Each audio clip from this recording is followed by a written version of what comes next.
The Lorax by Dr. Seuss.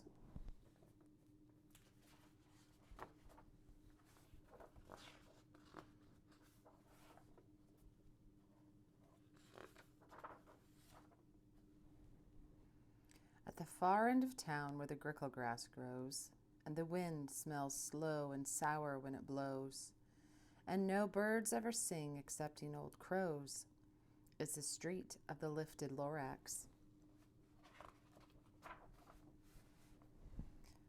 And deep in the grickle grass, some people say, if you look deep enough, you can still see today, where the Lorax once stood, just as long as it could, before somebody lifted the Lorax away. What was the Lorax, and why was it there? And why was it lifted and taken somewhere?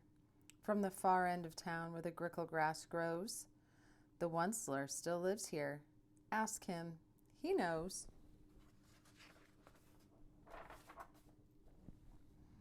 You won't see the Onceler. Don't knock at his door. He stays in his lurkum on top of his store.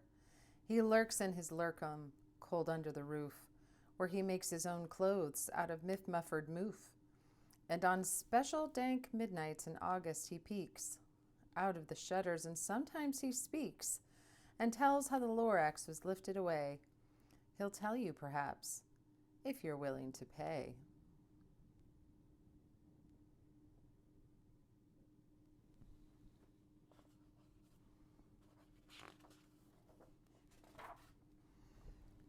On the end of a rope he lets down a tin pail, and you have to toss in 15 cents and a nail, and the shell of a great-great-great-grandfather snail.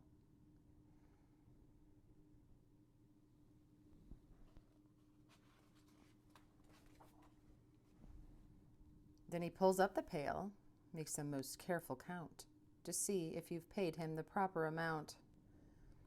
Then he hides what you've paid him away in his snove, his secret, strange hole in his groovyless glove. Then he grunts, I will call you by whisper-ma-phone, for the secrets I tell are for your ears alone. Slup. Down slups the whisper-ma-phone to your ear, and the old Onceler's whispers are not very clear, since they have to come down through a snurgly hose, and he sounds as if he had smallish bees up his nose. Now I'll tell you, he says, with his teeth sounding gray, how the Lorax got lifted and taken away. It all started way back, such a long, long time back.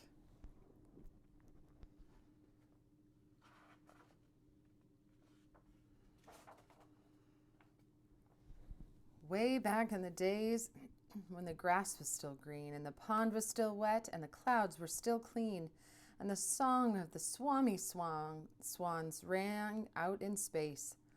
One morning I came to this glorious place, and I first saw the trees, the truffula trees, the bright-colored tufts of the truffula trees, mile after mile in the fresh morning breeze.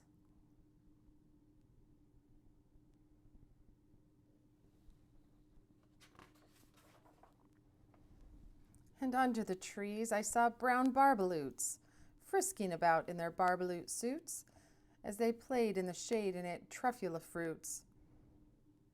From the ripulous pond came the comfortable sound of the humming fish humming while splashing around.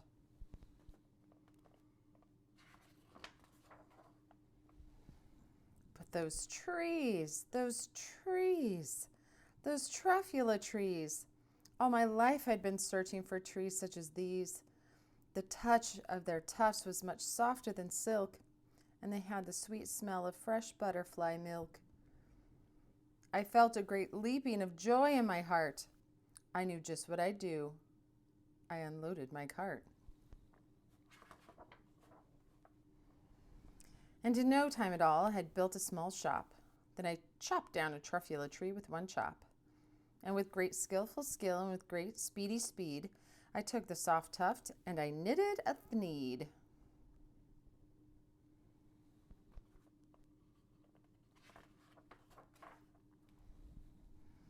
The instant I finished, I heard a gazump. I looked. I saw something pop out of the stump. Of the tree I chopped down, it was sort of a man. Describe him? That's hard. I don't know if I can. He was shortish and oldish and brownish and mossy, and he spoke with a voice that was sharpish and bossy. Mister, he said with a sawdusty sneeze, I am the Lorax. I speak for the trees. I speak for the trees have no tongues. And I'm asking you, sir, the top of my lungs. He was very upset as he shouted and puffed. What's that thing you've made out of my truffula tuft? Look, Lorax, I said, there's no cause for alarm. I chopped just one tree. I am doing no harm. I'm being quite useful. This thing is a thneed. A thneed's a fine something that all people need. It's a shirt, it's a sock, it's a glove, it's a hat. But it has other uses, yes, far beyond that. You can use it for carpets, for pillows, for sheets, for curtains or covers, for bicycle seats. The Lorax said, Sir, you are crazy with greed. There is no one on earth who would buy that fool thneed.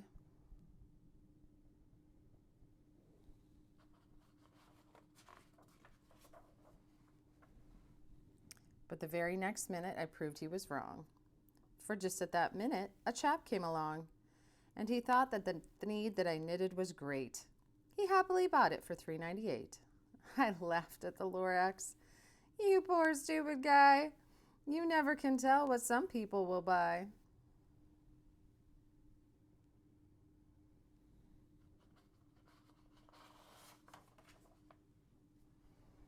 I repeat, cried the Lorax, I speak for the trees.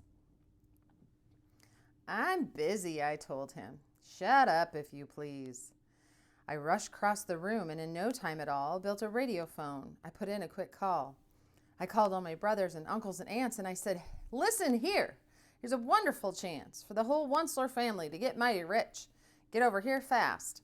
Take the road to North Nitch. Turn left at Weehawken. Sharp right at South Stitch. And in no time at all, in the factory I built, the whole Onceler family was working full tilt. We were all knitting thneeds, just as busy as bees, to the sound of the chopping of truffula trees.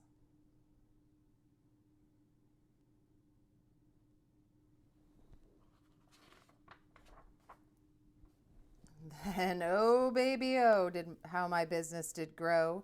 Now chopping one tree at a time was too slow. So I quickly invented my super axe hacker, which whacked off 4 truffula trees at one smacker. We were making thneeds 4 times as fast as before, and that Lorax, he didn't show up anymore.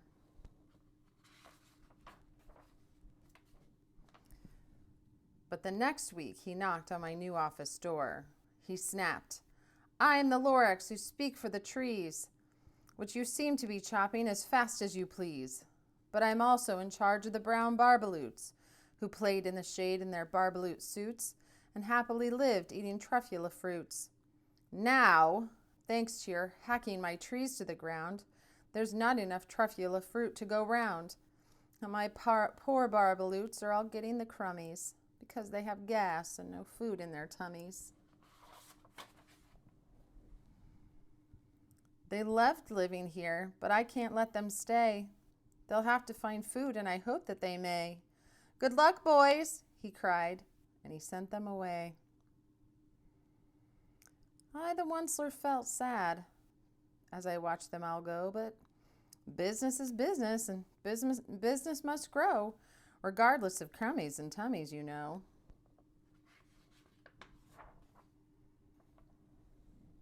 I meant no harm. I most truly did not. But I had to grow bigger, so bigger I got.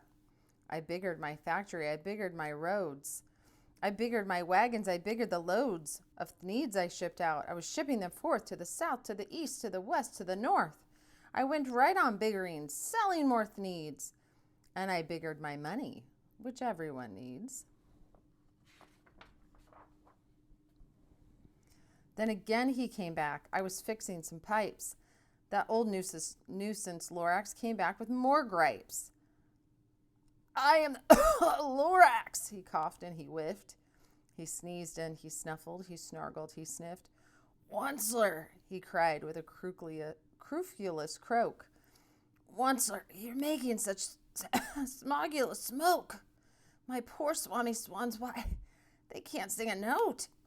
No one can sing who has smog in his throat.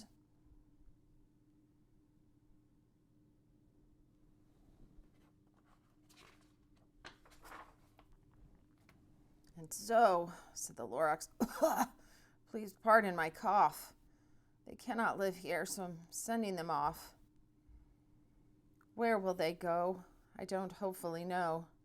They may have to fly for a month or a year to escape from the smog you've smogged up around here.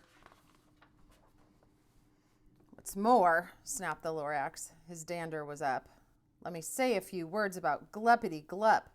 Your machinery chugs on day and night without stop, making gluppity-glup, also schloppity-schlop. And what do you do with this leftover goo? I'll show you, you dirty old Onceler man, you.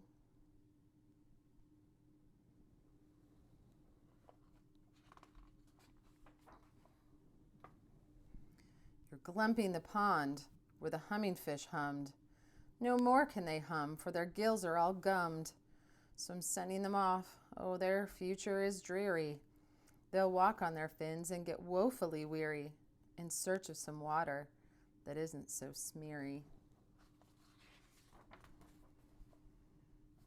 And then I got mad. I got terribly mad. I yelled at the Lorax, now listen here, Dad. All you do is yap yap and say bad, bad, bad, bad. Well, I have my rights, sir, and I'm telling you, I intend to go on doing just what I do.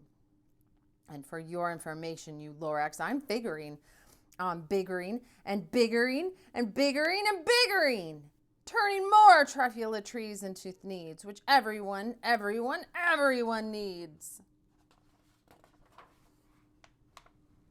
And at that very moment, we heard a loud whack.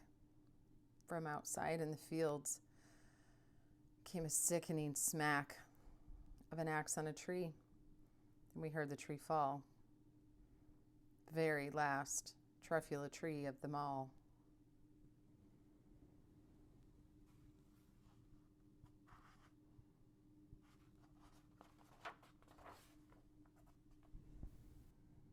No more trees. No more needs. No more work to be done.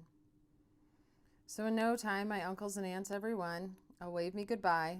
They jumped into my cars and drove away under the smoke-smuggered stars.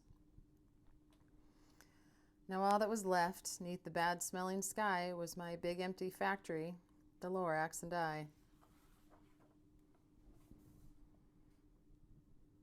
The Lorax said nothing, just gave me a glance, just gave me a very sad backward glance as he lifted himself by the seat of his pants, and I'll never forget the grim look on his face when he hoisted himself and took leave of this place through a hole in the smog without leaving a trace. And all that the Lorax left here in this mess was a small pile of rocks with one word, unless. Whatever that meant, well, I just couldn't guess. That was long, long ago, but each day since that day, I've sat here and worried away. Through the years, while my buildings have fallen apart, I've worried about it with all of my heart. But now, says the Onceler, now that you're here, the word of the Lorax seems perfectly clear. Unless someone like you cares a whole awful lot, nothing is going to get better. It's not.